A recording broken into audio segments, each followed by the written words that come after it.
Jaya Nityananda.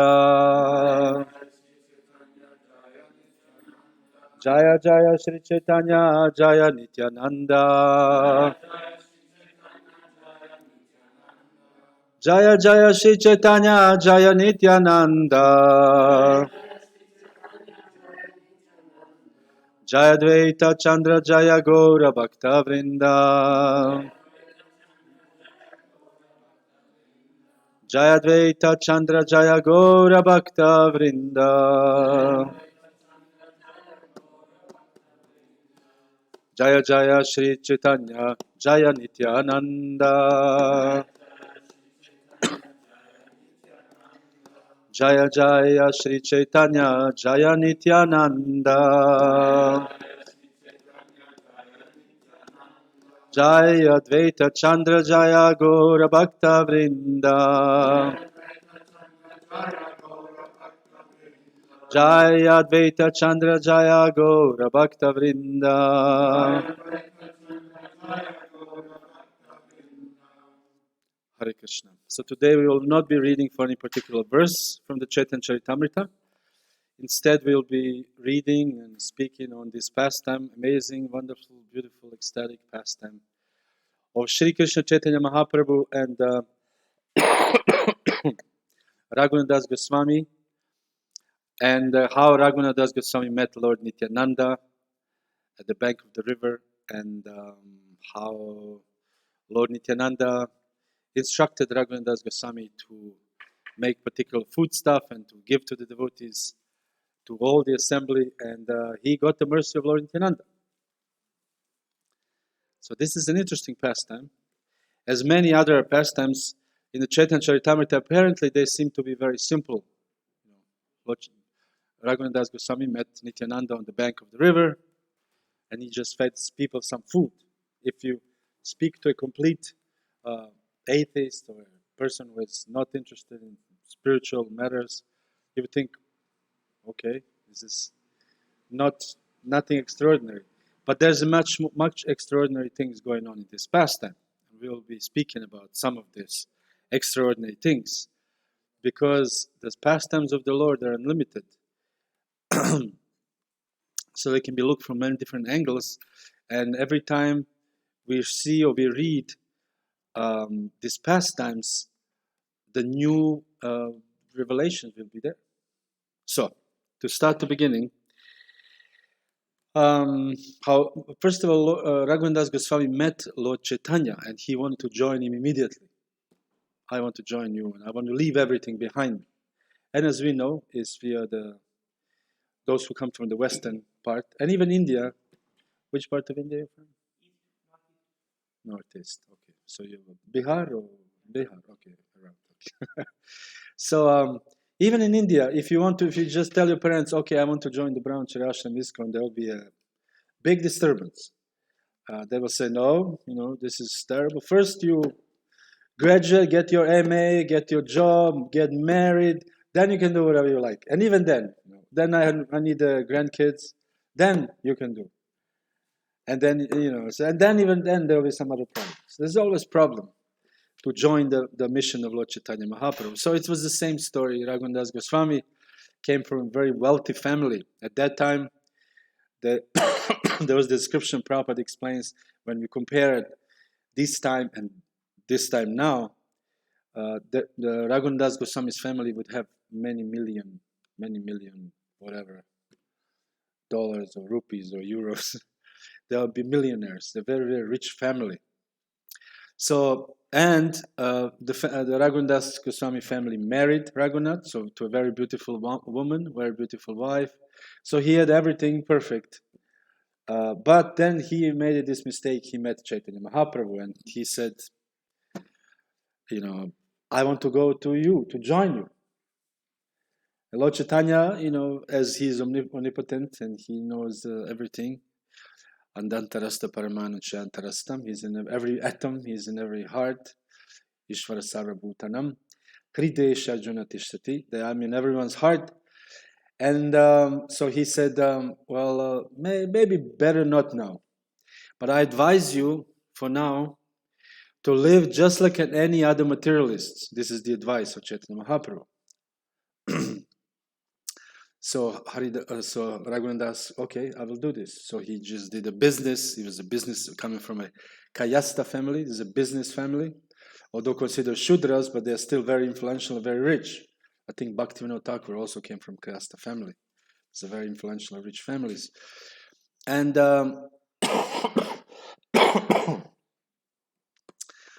Raghunath Das, somehow the situation happened that Raghunath Das got arrested. Even, just imagine this, even such a pure devotee as Raghunath Das got arrested. And who else got arrested in our Sampradaya? Haridas Thakur got arrested. Rupa Goswami, everybody got there. Sanatana Goswami, everybody got arrested, in our Sampradaya, by the Muslims at that time. And completely for no reasons, not good reasons, but they were arrested. So Raghunath got arrested. Why? Because his uncle Hiranya was very, very expert in dealing with business. So, as if you're expert in dealing with business, you know how to put some money aside and nobody noticed. This is called tax evasion nowadays. So he evaded some taxes. At that time, the money was no money, but it was these small seashells called kauri, conch shells. I actually researched a little bit about this. How does, conch shell? How do you pay with a conch shell?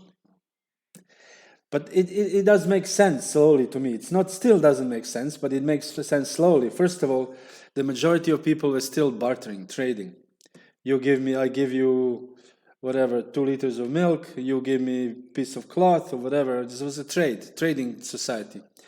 But some people, richer people, they had money, and money was these conch shells, seashells. And the more you are, the more seashells they are, produced, the less the shells have value. So you can see here, for example, that Hiranya was collecting 2 million coins, probably monthly. This is a lot of coins, 2 million of these shells. And from this, he's supposed to give back to the Muslim government 1,500,000, and he's supposed to earn 500,000 for himself. But he somehow made some tricks, so he gave to the Muslim government 1,200,000. And after some time, the Muslim Chaudhuri, they said, he realized this. He was Turk, and he said, "Hold on a minute, this is wrong." So he wanted to arrest Hiranya. Hiranya fled. So instead of arresting Hiranya, he said, "Okay, let me arrest somebody." So how about Raghunath, his nephew? So Raghunath was completely innocent. He didn't do anything. He was in jail. And Raghunath was a little bit praising him, and he said, "You're actually just like my uncle. You're not different from my father." And he said, if some kind of dispute between two brothers like you and my uncle is there, this shouldn't be taken so seriously. And he said, actually, when I look at you, you are like a living saint. And he said, the Muslim, this is like some humorous moments in Chaitanya Charitamrita.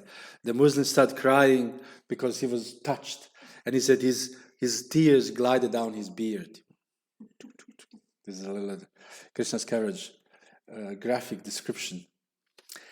And he just let him go home. And he said, just arrange with your uncle to meet and let's deal with this normally. And of course, Raghunath arranged and they met and everything was fine. But this inspired Raghunath to think, I don't want to do this. This is enough. This kind of life I'm not interested in. I want to join Chaitanya Mahaprabhu. So how did he do this? He said one day Raghunath was thinking, what will I do? And he has heard, by the will of providence, Lord Nityananda has arrived in the area. This is an interesting point. Because whenever we want to surrender ourselves to Krishna, there's a point that Krishna reciprocates. Each devotee who, before they join, like my personal experience, I read a book, Srimad Bhagavatam, and I thought, I want to follow this. I didn't know there's ISKCON, I didn't know there's devotees, anything. But I thought, I want to follow this book. And then Krishna saw, this guy, he has some interest. And he sent devotees. There's devotees who are selling books. And I met them and they introduced me to the temple and everything. So whenever we want to surrender to Krishna, Krishna also sends some Verstärkung, some help from the outside. So this is the same story. But in this story, Lord Nityananda himself came. He's the Lord Nityananda. We had in 5th chapter of the Chaitanya Charitamrita description of who Lord Nityananda is. He's the Lord Balaram himself. He is the creator of all the spiritual worlds. All the Vishnus emanate from Balaram. So Lord Nityananda is Balaram himself. Balaram himself came in the area where Raghunath Das was living. And Raghunath said, I have to use this chance. Another reason, you can say deeper reason, is Lord Nityananda is also considered Adi Guru. Balaram is Adi Guru, the original Guru, the original spiritual master. And spiritual master has one purpose only, to engage everything in the service of the Lord, including his disciples. And Lord Balaram does this, Lord Nityananda does this. Because Lord Balaram, as incarnation, as a second, you can say, as an expansion of Krishna, he engages everything in Krishna's service. And he himself takes the form so that Krishna can enjoy being served. Like he takes the form of the umbrella, of the shoes, and everything, it is said, whatever is in connection with Krishna, asan, when Krishna stands, everything is expansion of Balaram. So in the temple room, we consider this microphone is also extension of Balaram because it's used in Krishna service. Once one devotee, in the early days of ISKCON, they had a program, and devotee, after the festival, so many things going on, and devotee saw harmonium there, and he pushed harmonium with the foot towards the wall. And Prabhupada said, you should not push the harmonium because harmonium is the expansion of Balaram. Mridanga is also expansion of Balaram. That's why we don't put Mridanga on the ground. And there was I don't know if it's still there, in Los Angeles, they have a factory of plastic Mridangas. They call it Balaram Mridangas. Is it still there? I don't know. But they will make it for many years, these plastic Mridangas, named Balaram. So Balaram himself, Lord Nityananda, was in the area. So Raghunath Das went to see him. But Raghunath Das Goswami was very humble. This is the one great characteristics of all the great devotees of the Lord. They're very humble. Although they're extraordinary devotees, they're humble. He comes from such a huge, rich family. He was not walking around like, I am rich. I need a special, VIP lounge to meet the Lord. He actually was very humble. He offered obeisance from a far distance. The Lord Nityananda said, who is this? And his associates of Lord Nityananda said, no, this is Raghunath. He's offering obeisance to you. And another interesting point is Lord Nityananda, as the Lord himself, was also living very simply. Lord Nityananda sat under a tree, a little elevated platform, but still under a tree. In India they have this, around the tree they put a little platform, and all his amazing associates were sitting around him. And Lord Nityananda was, of course, sitting on the highest, and he was looking, who is this? And he said, Raghunath. And he said, come here. And Raghunath was very humble, and he said, no, my Lord, I'm fine here. I'm okay. And he said, now I shall punish you. You are not obeying my order. Come here. And he didn't want to come here. Nityananda ran and caught him and put a foot on his head. He said, now this is how I punish those who are disobedient. This was a little game, which means that Lord Nityananda was already very pleased with Raghunath, because the Lord can recognize what is in one's heart. I was reading the other day the book called Prema Vivarta. This is a book written by Jagadananda Pandit and, presented by Bhaktivinoda Thakur. And in this book, Prema Vivarta, Jagadananda Pandit says, do not think that Lord Gaura cannot see what is in your heart. You can cheat other people. You can present to other people your elevation or your great devotion. But Lord Gauranga knows what is in your heart.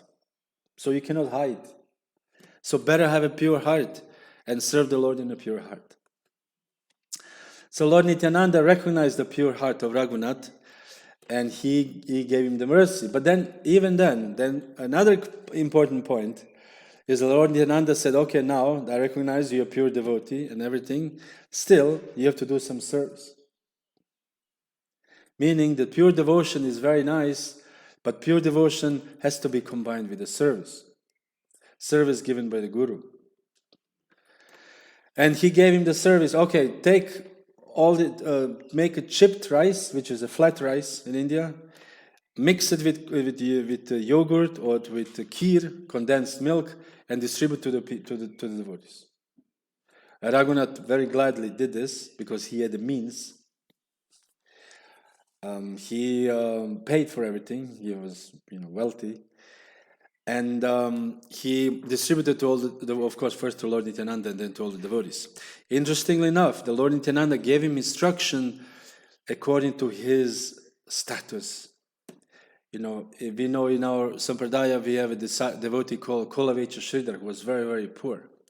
So Lord Nityananda would not give Kolavecha Sridhar instruction, buy all these things and distribute to the people because he was poor. But he gave to Raghunath because Raghunath was rich. So meaning Krishna will give us instructions, Krishna will give us services according to our own capacity and according to our own possibilities. So if somebody gives, if we happen to get instruction from our spiritual master and we think this is impossible, that means that we have not enough faith. Spiritual master always will give instruction to correspond to your capacity. I remember first time, it was 1997, when my spiritual master told me I should become a Tamil president. I was like, oh my God, I cannot do this. How do I do this? I was sweating cold. I said, I cannot do this. And I said, I cannot do this. He said, that's nonsense. You can do it. Then I was like, whoa. And I called some friends, how do you do this? How do you manage? Because the devotees, the people, the buildings, you have to pay the bills. He said, everybody said, oh, this is so easy. You can do it. Just such no problem. So, okay. Because later on I saw, wow, this is very suitable for me, but I couldn't see it myself. So in the same way, Prabhupada got instruction when he was a very young boy. He was 24, 25. By his Guru Maharaj, you should preach this in English, this message. And Prabhupada was thinking, how can I do this? Now is this Gandhi movement, the whole turmoil, the world war was going on, and Hitler bombing and everything. So how can I do this? This is not possible. Because most of the people in this world, they have lack of vision. They don't have vision of the, especially the spiritual vision. People do not have spiritual vision. They see very short terms. Oh, okay, this is now here. Because most of the people are engaged in this basic, Maslow pyramid. You know Maslow pyramid? Maslow pyramid is some social scientist, Maslow. He made a pyramid of the needs. So he made the most important needs, the less important needs, and so on. So the most fundamental needs are those basic needs: eating, sleeping, whatever basic things we do, breathe air. So most of the people on this first level, or maybe the second level. But rarely, people go further, and the ultimate peak is the self-realization, to realize who they really are. Mostly people stay on this level. So self-realization, in our case, means spiritual self-realization. And even people who are spiritually self-realized, it are very few who could have vision. So this is the great blessings of the Lord.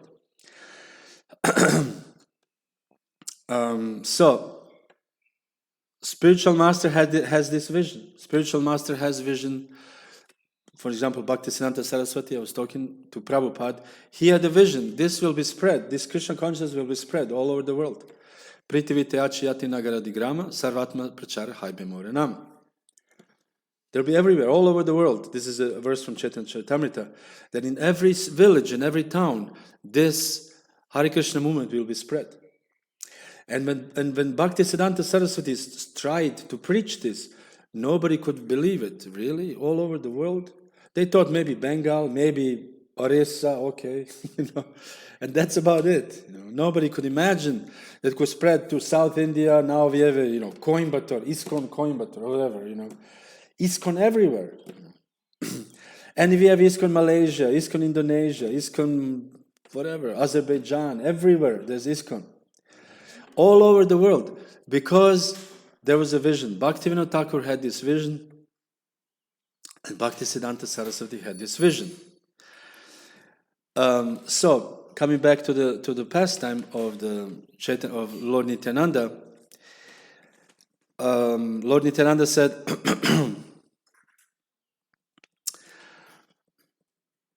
okay, now you have given food to everybody, to us. Now you should distribute food to everybody. So Raghunath went and he bought all the food from all the vendors. He invited all the vendors who were selling the food to come there, and he bought everything for them and he gave them food back to eat. This is a very interesting point which I would like to talk about a little bit. And this is called Großzügigkeit, magnanimity. The devotees are very big-hearted. Devotees are not small-hearted. Devotees are not, as we call it, stingy in English language, geizig. Devotees are very open-hearted. And therefore, Raghunath Das Goswami was distributing this chipped rice freely to everybody. To everybody. There was no, he would think, oh, I bought it from you, so I will not give it back, and I calculated. Because this is a, use this to make it break.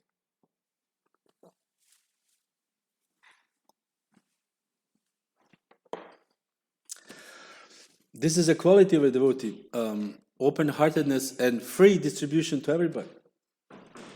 Indeed, Lord Chaitanya Mahaprabhu, he said, I broke the door of the storehouse of the love of God, and I came to distribute for free, and nobody wants to take. So this is an attitude of a devotee. He gives everything for free. Free knowledge, free everything. We should not charge, knowledge, seminars, we should not charge, kirtan evenings, this should not be charged. Because this is not the mood of our sampradaya. Mood of our sampradaya is free. Given free, because it's not ours. We have no rights. We have rights to live, and we have to find the ways to live, but we should not use this gift from the Lord to make our own living. This is not according to the Shastra. You can never see the Lord Nityananda said, okay, now I'll give a lecture and I will charge for this lecture. It doesn't go that way. So Prabhupada, and giving everything to Krishna means taking everything from Krishna means also giving everything to Krishna. So devotee takes everything and distributes everything, and in that way he gives himself or herself to Krishna. And Prabhupada says this very interesting quotation. He said, the dog's body will be finished and the man's body will be finished. But what is the difference between the dog and the man? The dog does not know how to utilize his body, but we are given instruction in so many books of knowledge how to utilize your body. You have to give up this body. Why don't you give it up for the highest cause?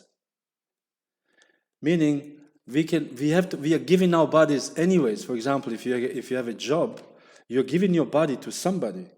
It is your own possession you are offering to somebody else, which is an interesting concept. People say, oh, I need a job. But what is a job? Job means that your own body you give to somebody else for some time, for 8 hours or how long you work. And then they give you body back after 8 hours. Interesting. It's an interesting concept. And then on the end, we give up the body anyways, we'll have to die. And many times, if you've read, I've read some years ago, the people at the deathbed, so the sister, the Krankenschwester, the nurses, they are asking people, okay, you're dying now, die on the dying moment, what is the thing you regret the most? And people usually say, he said 90% answer was, I work too much and then didn't take time for myself. Because we have so many obligations. We give our bodies to so many causes or so many things, with a family. How many times you sit at a family meeting and you think, like, what am I doing here? Okay, it's nice, but I could have done something else. But it's a family thing, so I have to stay there. I have to be here. So we give body to this. We give body to whatever, situations. And at the end, we have to give up our body completely. We have to die. So Prabhupada says, why don't you use this body for the highest cause? We give for so many causes. Give this body to the highest cause. And this highest cause is Krishna consciousness, to be Krishna conscious. So, to do this, it is not easy. Although we know, hypothetically, we forget. Because people have this natural tendency to forget things. It is interesting. Memory is such a short, like a, because this is the one sign of Kali Yuga, Manda Sumanda Matayo. That's people are very short memories. They just don't remember.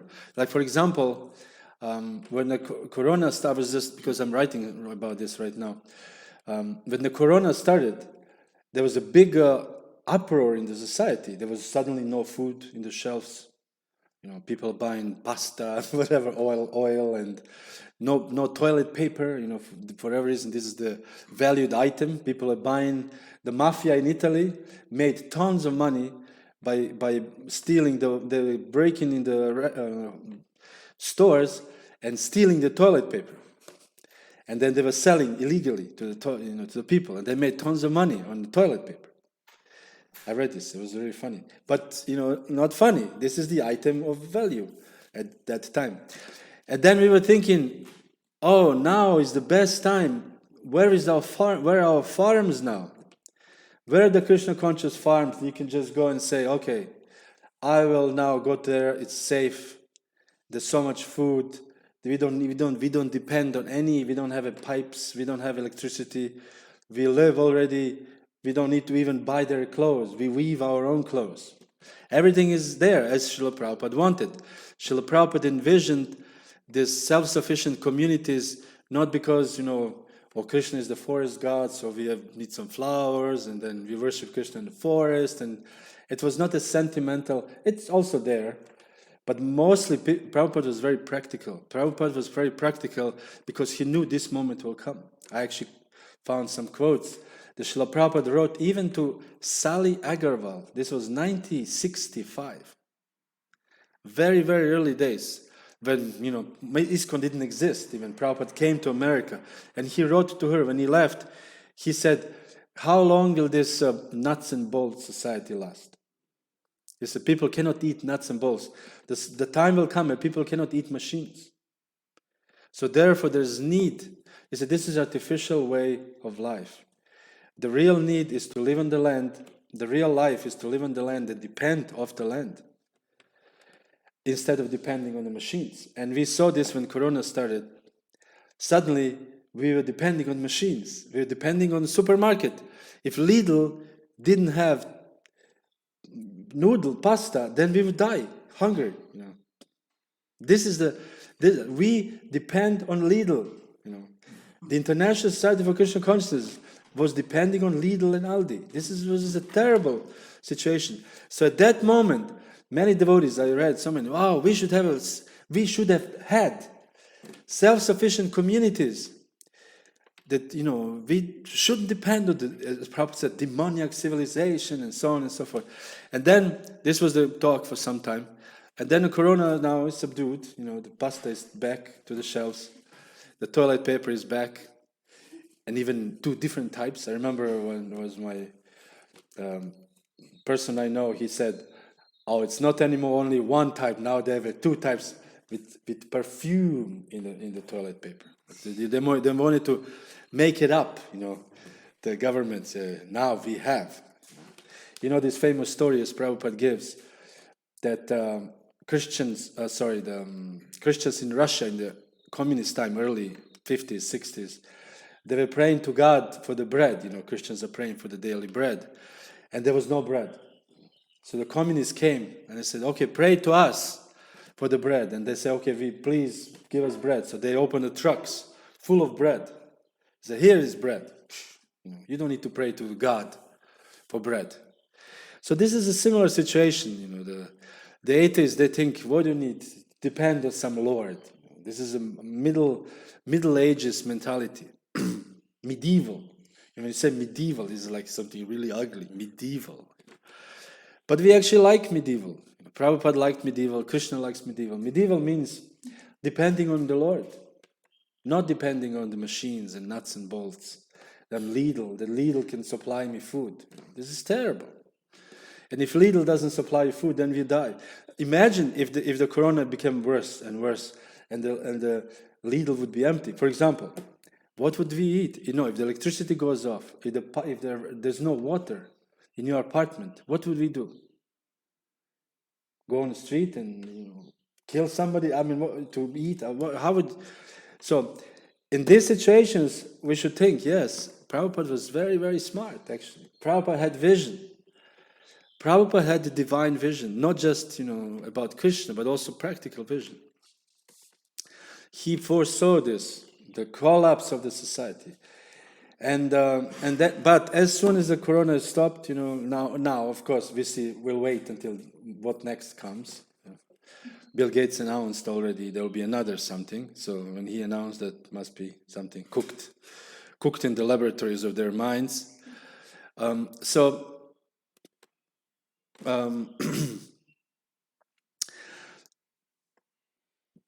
Devotees or people went just back to normal, like nothing ever happened. Oh, cool! We can just go and buy some, Ciabatta bread or whatever you buy in the, nice, wonderful stores. Very nice music. Very nice, if outside is hot, inside is AC. It's a very nice place, wonderful place. But because people have short memory. I just illustrate how people have short memory, and then we just forgot about self-sufficient communities and farms, because it's also hard work. Who wants to go now to some land to get bitten by ticks, to get bitten by mosquitoes, and this is in summertime, and in wintertime it's cold. Who wants to live in cold? Who wants to live no water? I don't know. I lived in India as a brahmachari many years ago, and India was a little more primitive than now. No water, we travel and we just stop by either in the river, we take bath in the river, freezing cold in wintertime, in Punjab, for example, very cold. Or we take this pump, and many times with these pumps, grass comes out, or who knows what is inside. We just bathe, what to do. This is how it is. Who wants to live like this? Only some few fanatics, Or what to speak of family, children. Who wants to live like this? But there are people who would. And the reason is, if we explain to people that this is actually, number one, this is the higher principle, meaning the principle of depending on Krishna. We want to depend on Krishna. We don't want to depend on you. And this is Prabhupada's mood. We don't want to depend on... Prabhupada created... This is the very infant stage, even now. But Prabhupada wanted to create parallel society. Parallel society means the society, at least in the beginning, with consciousness will not be identifying with this materialistic, as you always mentioned, demoniac society. And slowly, as the time progresses, that this society overgrows this other society, and ultimately takes over. Because it's good for you. It's good for me. It's good for everybody else. It's good for the planet Earth. We will not be polluting the earth. Which devotee will build an airplane? Nobody will build an airplane. Devotees? I don't think so. They chant a little bit, devotees. They chant, eat a little prasadam, take a little rest, have a little kirtan in the evening, go to Arctic, maybe somebody has a Vaishya mentality, they will string beads, sell beads, or flutes, whatever. somebody who has a little more brain, who is a little more kshatriya, they will be governing, they will sit in some, governing office, important, writing some papers, stamping, whatever. The people who are really violent, they'll be policemen. And that's about it. We will not build, devotees will not build whatever, iPhone 8 or whatever Galaxy, Samsung, whatever number 12 or 13, whatever the numbers are now. Devotees will not build it for sure, 100%. Devotees will have kirtans, and that's it, Because this is ultimately the way of godly living, depending on Krishna, as Prabhupada mentioned, simple living and high thinking. Simple living. Why do we need all this? This is such a disturbance for the mind. Whoever lived in the countryside for some time, it's very peaceful. Here, it's very peaceful. You just go there, there's only trees, for hours. You can walk in the forest for hours. You can just hear sometimes these birds, or this woodpecker, this is the loudest, woodpecker, tick, tick, tick, tick, tick. Or you can sometimes hear the trees moving.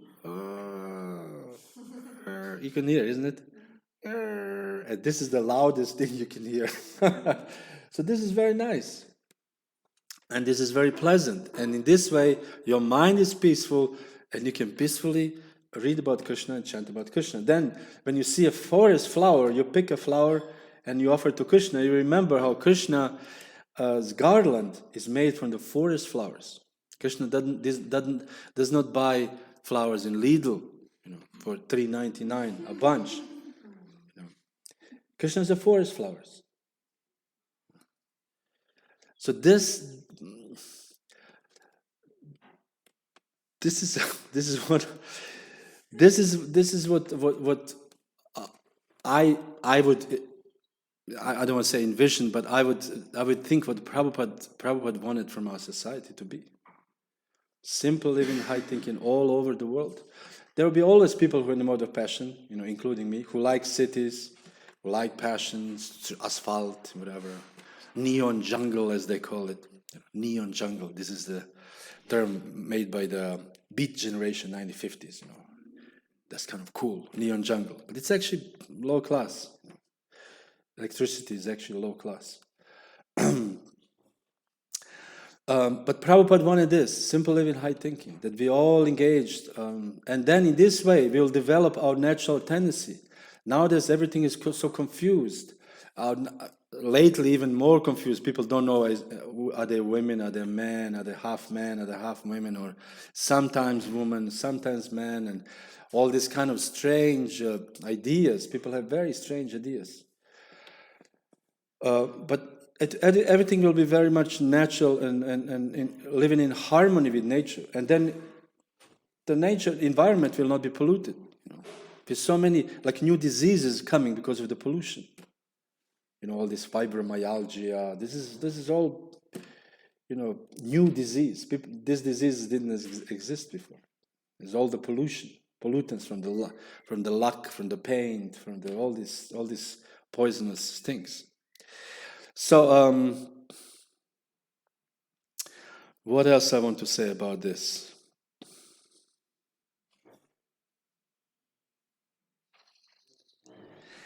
And then Prabhupada says here, the Supreme Lord is maintaining everyone, Yogakshema Vahamiham. And why would he not maintain a person who is fully surrendered to him? Prabhupada says here, if somebody has so many children and then maintain his other children, so why would he not maintain his own children? It makes no sense. So this is his argument. Therefore, our principle should be, we should not think about our personal maintenance. We should dedicate our life for Krishna. And Krishna will take care. That should be the principle. Don't be harassed thinking, how shall I be maintained? This is not a problem. Maintenance is no problem. Real problem is, how shall I be fully surrendered to Krishna? This is wanted. This is an interesting concept. This is what Prabhupada brought, this concept. Of course, we have to maintain our lives, we have to maintain our families, but this should not be our main preoccupation. Maintaining ourselves should not be our main preoccupation. main preoccupation should be how to be Krishna conscious, because life is very short. I think personally this is a little bit lacking nowadays in our preaching in ISKCON, that we are stressing lots of, you can say, emphasis on maintenance. Lots of, even one, I just recently heard one devotee who was a temple president, very staunch preacher. His son was in the university, and he said, I'm not interested in this, I want to join the ashram. He was like, Harry, no, why do you want to join ashram? You have to, earn your living and this and that. And he said, hold on a minute, you are the one, it should be the other way around. If I say I want to university, you should tell me to. And he said, yeah, but the times have changed, But the times have changed, unfortunately, but the times have changed only in our minds, in our bodies. But the Krishna consciousness did not change. Krishna consciousness is the same. Surrendering to Krishna is the same. Maya is the same. Maya is just display different features. Okay, now we have iPads. iPad. Wow, it's a big thing. You can talk to somebody on the phone, to your mother in whatever, in Bihar, whatever. You can just, hey, how are you? And this is like a great, amazing thing. Or whatever other, Alexa, give me this, and Alexa send this or whatever. I want to order 15 whatever this, and Alexa ordered for you through Amazon. You don't need to even do it. Like, wow, amazing things, and it comes to your door. This is all wonderful, but this is just different displays of Maya. Just different displays of Maya. Maya is many varieties. Maya is very amazing. Maya is enchanting. But Krishna is the same, and surrendering to Krishna is the same. And to surrender to Krishna, there's only one way, is to give up Maya and surrender to Krishna. Krishna Surya Sama, Maya Haya Andakara, Yahan Krishna Tahanahi, Maya Radhikara. This is the verse from Chaitanya Charitamrita. Krishna is like Surya, like sun. And Maya is like darkness, like shadow. So if you want to see the sun, you have to get out of the shadow. As simple as that. It was million years ago, as Arjuna was there, as Vivasvan was there. Krishna explained in the Bhagavad Gita. I explained this knowledge to Vivasvan, I explained this knowledge to you, to Arjuna, 5,000 years ago. And also now, there's no difference. In the Prabhupada's time, 75, 76, 77 is the same surrender as is 2022. It's the same. They're not new times. There are no new times. Maya is the same, Krishna is the same. So, thank you very much for your attention. Hare Krishna. Would you have any questions? Yes, Mataji. Hare Krishna, I have a question. Like, in Germany, I have heard that there is a cruelty with cows. Not only in Germany, now it's all over the world, even in India. People are not treating cows well with love. And so, can we use the milk of such cows which are getting treated so badly for Krishna? Will Krishna accept that milk? This is because he accepts in his time, the cows used to be loved. Yes, I understand. Actually, very close to here, you can walk. This is maybe 10 minutes walk from here. This is one such complex where they are mistreating cows. Cows are boxed. They cannot even walk freely. In some places, at least, I don't know, Ireland or Bavaria, they let cows at least roam freely. But here, cows cannot even walk. They feed them, and then when they're grown up enough, they kill them, or they take their milk. So it is a cruelty. So this is a very difficult question. The answer, of course, is again, we should have our own farm with our own cows. But if not, I discussed and I heard with many devotees agree to the same point that we should not take this milk. So we should become vegan? It's not we should become vegan. It's at the moment it's like this, and there's also in some places there's this so-called ahimsa milk. They sell ahimsa milk. And on the other hand, some devotees also argue that yes, this is true, But Krishna is a cowherd man, cowherd boy, so he has to be offered milk. So there was some kind of a compromise, even in Hungary, for example. This is like a strict, and even here we also have the same standard for devotees. We cook vegan food, and for the deities we offer paneer, milk, and we try to buy milk from the places where we know they don't. Isn't it? We buy from some so-so. Try to buy from the people who at least let cows freely roam on the field. So it's like a little bit, not so strict, because to Krishna you have to offer milk. You have to offer at least one sandesh to Krishna because he eats milk. Because after coming to Germany, I literally left drinking milk. So I was looking for substitute. What can I do? Yes. To drink something. And nowadays in the West you have so many half a milk, whatever, mandel milk, whatever. We have all kinds of milks here, or this kind of vegan stuff. But it doesn't mean we should become now eat vegan sausages every day. It's just in India, anyways, you don't eat much paneer except sometimes. I don't know. Only occasionally. So this is kind of my answer. Because you see, if you support things, the reason, for example, we went to my wife's family recently, and we were surprised that they kind of buy her mother, which is 70. She's 70 years old. She's buying this vegan stuff. She said, many of my friends, they eat this vegan thing. We were like, wow. Just 15 years ago, 20 years ago, this was unimaginable. This kind of people, older people, eat vegan stuff. But nowadays it is. Because why? There's a market. And the businessmen, they don't care what they sell, as long as it makes money. So if there's more vegans, if there's more vegetarians, businessmen will say, okay, I'm not going to sell cows, but I can make some paneer. Okay, I can do this.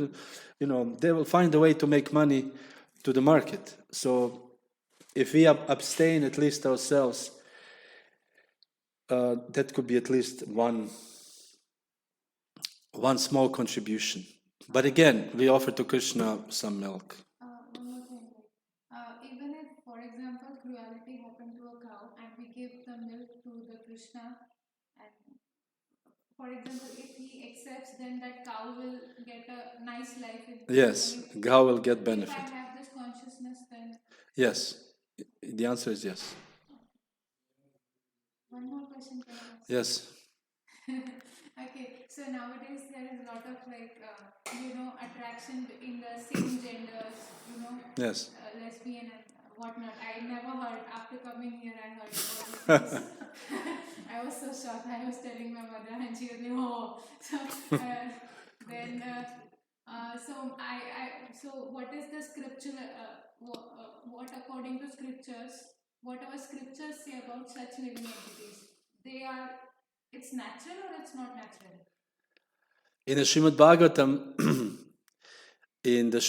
is a description of Lord Brahma's sons who are interested in this kind of, you can say, appetite, sexual appetite, man to man. And this was not much approved. But in this, as the age progresses, we have the preaching movement, and we welcoming everybody to come to a Krishna consciousness movement. We just have to explain, this is illicit sex. We are against illicit sex. This sex or that sex, it's illicit. So it's illicit sex. We don't approve it. But you are welcome to come to chant Hare Krishna. When I was in America, I had many bhaktas, like at least, I said 1/4 of my bhaktas were on that way. And I just told them from the very beginning, I don't care. This is a brahmacharya ashram. You have to live like anybody else. If you don't want to live like anybody else, live outside and come to the temple and chant Hare Krishna. As simple as that. No nonsense. And they accepted this. That was easy. It's their life, I cannot, you see, this is a psychological thing. I don't know their psychology. You cannot tell them, you're wrong, I don't know if they're wrong or not, but this is how it is. And I, as a preacher, have to deal with it. This is the thing. In the material world, there's so many things we have to deal with. And if somebody has this sexual appetite or that sexual appetite, this is not mine, this is their life. But from my side, I can see in this area here, in this property, we don't engage in illicit sex, meat eating, intoxication, and gambling. And that's it, you know. What is Shastrik, what is not Shastrik, it's up to them to decide about their lives. You know. I mean, there's so many ashastric things. It's not just this, but eating meat is very ashastric, or whatever. Wasting time is ashastric. You know. Sleeping is also not shastric. It's mode of ignorance. So we should also attack people who sleep a lot. You know, it's not, I don't want to say it's not up to us to judge. It's not up to us to, you know, from our side, we have to change people's consciousness from material consciousness to Krishna consciousness. That's it. Yeah. And that includes illicit sex. Yeah. Whatever side it is, yes. If I may, I would like to add something Please. to your presentation. I read in this Vaishnav calendar about this festival today, and it's mentioned many of the preparations they offered to all the people, and Raghunath was providing. I watched the videos of different recipes today, by the way. Yeah, it's very cool. It's very interesting. It's very tasty, yes. And most of it is combined with milk products. Yes. Butter at least, or I mean, ghee is there. And yogurt. Yeah, so many things. So they, I mean, coming back to this topic is, I mean, if you want to cook for Krishna, obviously it's very much needed, or even for the devotees, as according to our sampradaya, it's all included. Yes, that's why I didn't say when she said we should become vegan. I didn't say yes because there's always, you know, whom do you please, you know. You know, Krishna is, you know. The other thing, just not on that topic, is that these are very tasty recipes. If you read that, you immediately can imagine a very sumptuous feast, and it's very attractive. I told you, I watched the videos. I was like drooling. I was like, oh my god, jackfruit. You know, that's very nice. So this also mentioned simple living doesn't mean we have to let go of this opulence. No, the opulence means, Prabhupada said, the opulence means cows. Prabhupada said in the Vrindavan opulence does not mean building big buildings. The Vrindavan opulence means cows, milk, yogurt, butter. This is the opulence of Vrindavan. And we see this, every house has these butter pots and so on. And Krishna was stealing butter, and this is the very part of our culture, very part of our lifestyle. So therefore, to come back again, if we have our own land, our own farms, our own cows, then we will not need to be vegan. You know, we are doing this just because the people, this is so demoniac that you cannot support. You just cannot support. You drink this milk, you think, oh my God, you know these cows have been, cannot really enjoy it. But on the other hand, for the deities and with some festivals, yes. Bhajanti, you want to say something? I think it's a very complimentary letter. I don't say. Yes, okay. Yes. Okay. Thank you for our lecture. I was just thinking about when you were talking about protecting cows. In Bangladesh, where I was living there, we have 3 cows and 2 oxen, and 3 oxen and 2 cows. And the thing is that both they cows, had more before. Both cows, they are interestingly, just recently she started to give milk, but they are already 15 years without a calf. And it's so important when you're saying that if a cow don't feel loved, because these cows here are not, they don't, as I understand what you're saying, that they don't go out. They are. No, they're boxed. They're actually metal box, and they just have a open for the head that they can eat. That's all. So you see, they feel being so much loved because they are mothers, and they are actually walking medicine, medical, because they are giving the urine is considered medicine, and also the cow dung for many things. Yes. So the cow is very important in being saintly. So if I was thinking also about where you're saying being vegan or not vegan, like that's the whole consciousness, how you treat those living beings is so important that we get the book, which is not just like it's ahimsa, but that these people are, how to say, we can help people to change mentality, that they can treat those animals. Yes, therefore preaching is needed. Book distribution is needed. You know, we distribute so many books, and people said, some people say, what are the results of so many books distributed? Here is the result. You go to the Lidl and there's an Abteilung, they're selling vegan. This is the result. This is the result. People become vegan, people become vegetarian, people come for kirtan. These workaways who come here, why do they come? They come because of kirtan. There was this boy recently, and I said, what do you like to? He said, I love kirtan. He came already like second, third time. He said, I love kirtan. So all these things is a result of our preaching. Maybe we are not now, or Tulsi Gabbard ultimately is not an ISKCON, exactly ISKCON devotee, but is connected to ISKCON somehow. Her guru was an ISKCON devotee. And she's now not, but she was a, important person in the government she gave an oath on the Bhagavad Gita. This was like a first time in the history of America that somebody gave oath on the Bhagavad Gita. Usually they put their hand on the Bible. So this is all result of our preaching. So preaching more and more preaching, and more preaching and more book distribution, and more preaching and more centers and more farms, and then people will become vegetarian normally, and people will say, okay, I think we should buy some land and we should do this. So this is the result of our preaching. So therefore there's a need for more preaching. This is the whole point. And more preaching means giving yourself to Krishna. Everybody knows, whoever was preaching, distributing books, going out and meeting people, you have to give yourself to Krishna. Meaning, you give your body to Krishna to use it. Nimitta bhava savyasachi, whatever the verse. What is the verse for Bhagavad Gita? That you are, I will use you as an instrument. Krishna says to Arjuna in Bhagavad Gita. You are just an instrument and I will use you.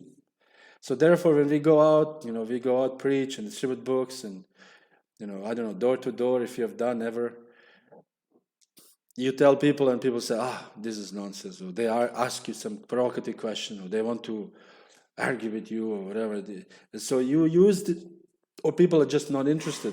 How many times? Excuse me, nothing. Excuse me, nothing. For hours, 3 hours, 4 hours, just people just walking, not interested. And you said, okay, excuse me, next. Excuse me. I'm from here, right of town. I have these wonderful books. Because this is not our time. We give our body to Krishna's service. And this is the way to become Krishna conscious. And the more we do this, I was just thinking about this, and I was actually, as an end, I wanted to read this amazing pastime of first Christmas marathon ever. Christmas marathon, in Christmas time, devotees distribute books. And there's the very first Christmas marathon, I will just, because it's time limiting, that the first devotee who, Rameshwara Swami, this was 1973, I think, I don't know exactly, 1972. Devotees were distributing books, the magazines, in the night, and he came back at 12 o'clock at midnight. Imagine, you stay out all night until midnight to sell books. And he thought, wow, I did 350 magazines. I am the hero of the day. So he said, I'll walk slowly to don't wake up others. So he came to the temple and nobody was there, and he walked to don't wake up. And this one devotee woke up and he said, where is everybody? And he said, what do you mean? He said, you're the first one. The others did not yet come back. I said, really? He said, yeah. So slowly, one by one, devotees came, and they distributed 17,000 magazines in 3 days. This was like I never heard before. Devotees were so we call it fired up, so eager to spread Krishna consciousness, and so this is called giving yourself to Krishna, giving yourself. So in this way, when we do this, then people will become devotees, and then there will be no more torturing of the cows or whatever. And if somebody wants to do this, then they have to go to the other country. The people, I want just to say that people are aware what cow represents. Yeah, that's preaching. That is preaching. People are not aware of anything. So therefore, we have to go out and preach. Thank you very much for attention. Hare Krishna, Srila Prabhupada ki jai. Jai Sacinandana Prabhu ki jai.